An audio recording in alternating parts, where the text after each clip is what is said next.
The sun sank low over Red Canyon, bleeding its last light across the jagged cliffs like a wound that refused to close. The desert wind whispered through the dry brush, carrying dust and the faint echo of something long forgotten. Most men avoided Red Canyon after sundown. They said it was cursed. Said ghosts rode through its narrow passes, and that the earth itself remembered every drop of blood spilled there. But one man didn't believe in ghosts. Or maybe he did, and just didn't care. They called him the Lone Cowboy. No one knew his real name. Some said he had buried it somewhere beneath the desert sand, along with his past. Others claimed he'd never had one to begin with, that he'd simply appeared one day, riding out of the heat haze like a mirage made flesh. He wore a long, weathered coat the color of storm clouds and a hat pulled low enough to shadow his eyes. A revolver hung at his side, worn but deadly, like the man himself. His horse, a black stallion with a scar across its flank, moved like it understood the silence its rider carried. The townsfolk in Dry Hollow didn't ask questions. They just watched, and whispered, because wherever the Lone Cowboy went, trouble followed like a shadow that refused to break. It had been 3 years since he first rode into Dry Hollow. The town had been dying then, choked by fear, strangled by a gang that called themselves the Red Vultures. They ruled the canyon, and by extension, everything that depended on it. Water, trade routes, even the air seemed to belong to them. Their leader was a man named Calder Briggs. Ruthless didn't begin to describe him. He didn't just kill, he made a show of it. Hung men at the canyon's edge where the vultures could get them. Burned homes for sport, took whatever he wanted, whenever he wanted. And no one stopped him. Until the Lone Cowboy came. The first time anyone saw him, he was sitting alone outside the saloon, boots propped on a rail, sipping something strong from a chipped glass. He didn't look like much, just another drifter passing through. But there was something about the way he moved. Slow, deliberate, like every step had already been measured. Like he'd already seen how things would end. That same night, 3 of Briggs' men walked into the saloon. They were loud, drunk, and itching for a fight. They found one. No one ever agreed on what exactly happened. Some said the cowboy never even stood up. Others swore he moved faster than sight itself. All anyone knew for certain was this. 3 men walked in, and 3 bodies were carried out. After that, people started watching him differently. Not with curiosity, with hope. Briggs didn't like hope. He saw it as a disease, something that spread if you didn't kill it fast. So he came to Dry Hollow himself. He arrived at dawn, riding at the head of a dozen men, dust rising behind them like a storm. The town froze as they passed, doors slamming shut, windows shuttered. The Lone Cowboy stood alone in the middle of the street, waiting. Briggs smiled when he saw him. "You're either brave," he said, dismounting slowly, "or stupid." The cowboy didn't respond, didn't move, just watched. Briggs took a few steps closer, boots crunching against the dry dirt. "I've heard about you," he continued. "Man with no name, no past, no fear." He chuckled. "That last part's a lie. Everyone fears something. Still nothing." The silence stretched. Then, finally, the cowboy spoke.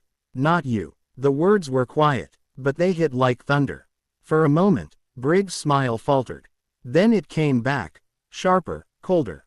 "Maybe not," he said. "But you will." The draw was fast, faster than most men could see.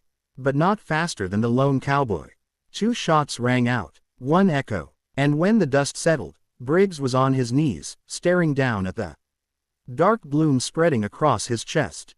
The cowboy stood untouched. Calder Briggs fell forward, face first into the dirt.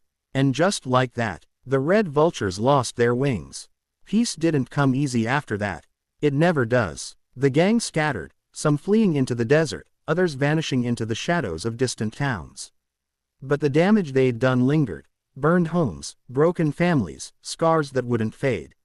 The Lone Cowboy stayed, not for glory, not for thanks, just stayed. He helped rebuild where he could. Fixed fences, cleared roads, kept watch when the nights grew too quiet. People tried to thank him. He never accepted. Tried to ask his name. He never gave it. It was as if he existed only for one purpose, and once that purpose was fulfilled, he'd disappear like smoke. But he didn't. Not yet. Because Red Canyon wasn't done with him. It started with whispers. Caravans going missing along the canyon paths. Tracks that led nowhere. Men who swore they saw figures moving along the cliffs at night. Too fast, too silent. And then came the bodies. Not like before. These weren't the work of Briggs or his men. These were different, clean, precise. Each victim marked with a symbol carved into their skin, a jagged circle, broken at the top. No one knew what it meant. Except one man, the Lone Cowboy. He saw the mark and went still. Really still, like a man staring into the past and finding something waiting there. Something he'd hoped never to see again. That night, he saddled his horse without a word. A few townsfolk tried to stop him. "Where are you going?" they asked. He didn't answer. Just rode out toward Red Canyon, the same place everyone else avoided. The same place where stories said the earth remembered. This time, it remembered him. The deeper he rode into the canyon, the quieter the world became. No wind, no animals, just the sound of hooves against stone and the slow, steady beat of a man who had been here before. He reached a narrow pass just as the moon rose. And that's when he saw them. 3 figures, standing in the shadows. "Waiting. Figured you'd come," one of them said. The voice was familiar. Too familiar. The cowboy didn't reach for his gun. "Not yet. I buried you," he said. The man stepped forward into the moonlight. Scarred face, cold eyes, and a smile that didn't belong to the living. "Yeah," he said. "You tried." The past had come back. And it wasn't alone. Years ago, before Dry Hollow, before Red Canyon, before the Lone Cowboy became what he was, there had been a gang. Not the Red Vultures. Something worse. They called themselves the Broken Circle. Mercenaries, killers, ghosts. They didn't just take jobs. They erased people, whole towns, if the price was right. And the cowboy, he'd been one of them. One of the best. Until the day he wasn't. Until the day he turned on them. "I should have finished it," the cowboy said, voice low. "Yeah," the scarred man replied. "You should have." The other 2 stepped forward. More ghosts. More mistakes that refused to stay buried. "You walked away," one of them said. "Thought you could just start over. Be something different." The cowboy's hand hovered near his revolver. "Guess I was wrong." The scarred man laughed. "Not wrong," he said. "Just unfinished." The air shifted, tension coiling like a snake ready to strike. "You know why we're here?" The scarred man continued. The cowboy didn't answer. "We're cleaning up," he said. "Loose ends, old debts." He tilted his head. "You're the last one." A beat of silence. Then, "Come collect." The gunfight that followed wasn't chaos. It was precision. Every movement calculated. Every shot intentional. The canyon echoed with thunder as bullets tore through the night, sparks flying where metal met stone.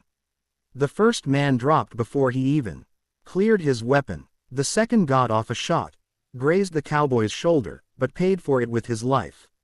That left one, the scarred man. They circled each other slowly, boots grinding against gravel. "You always were the fastest," the man said. "And you were always the loudest," the cowboy replied. The man smirked. "Let's see if you've still got it." They drew at the same time. 2 shots. One man standing. The scarred man staggered, clutching his side. He looked almost surprised. "Funny thing," he said, coughing. "I thought this would go different." The cowboy didn't lower his gun. "It never does." The man laughed weakly. "Yeah, guess not." He fell. And this time, he stayed down. The Lone Cowboy stood alone in Red Canyon once more. But something had changed. The past he'd been running from. It was gone. Not buried. Not hidden. Gone. For the first time in a long while, the silence didn't feel heavy. It felt clean. He looked out over the canyon as the first light of dawn crept across the horizon. Then he turned his horse and rode. Back in Dry Hollow, they saw him coming from miles away. A lone figure against the rising sun.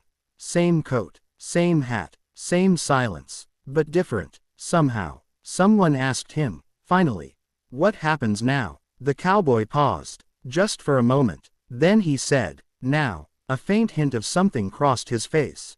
Not quite a smile, but close. "Now I keep riding." And with that, the Lone Cowboy of Red Canyon disappeared into the horizon.